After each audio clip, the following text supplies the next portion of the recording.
Vítejte u dalšího natáčení našeho skvělého videa. V tuto chvíli máme zadání.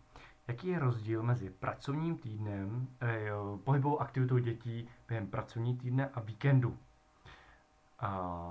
Hypotéza je, že není rozdíl mezi víkendem a pracovním dnem.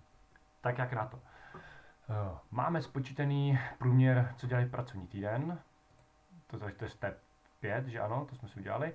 A do toho teda si musím dělat ten víkend. Takže přidat proměnou, musíme tam přidat teda, dáme třeba step víkend, dáme jenom week, jako weekend, no jenom end, jo, jenom end. Tak. Jasně, všechno chceme. Takže to znamená, že chceme číslo, které se rovná víkend je teda 8, V8 plus V9 děleno 2, jestli tomu dobře rozumím.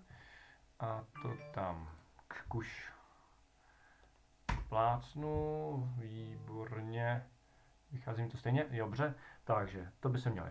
Jdeme teda, víme úplně od začátku, že jsme to dostali tabulkou, že děláme v neparametrických testech. Takže jdeme. Statistika, neparametrické testy. Jo, chci pokračovat. Tady porovnání, což je tak parametrické. Ne, neparametrické.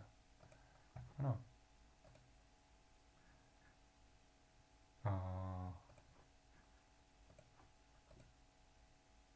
Výborně.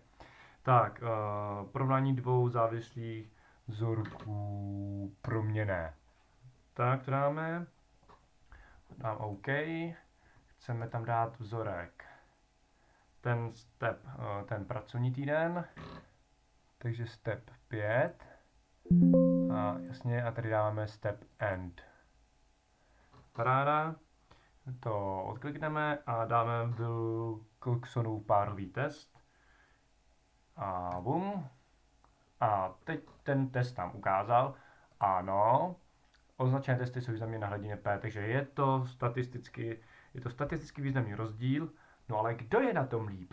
No, to nám poví souhrnná statistika. Když se zase vrátíme sem, dáme základní statistika, popisná statistika, jasně. Nevím, proč jsem tam dal medián, asi je přesnější než průměr, že jo, to byl ten důvod. Dáváme tam teda proměnné, my tam chceme oba dva, takže tam dáme step 5 a step end, když držíme třeba Ctrl nebo Shiftem. Hodíme to tam, medián, jasně. A jdeme dávat povinně vlastně OK, souhrn.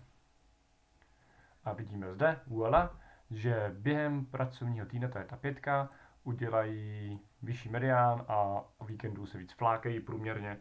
Takže tedy můžeme říct, a to tam bude chtít, že děti udělají statisticky více kroků v pracovním týdnu, než o víkendu.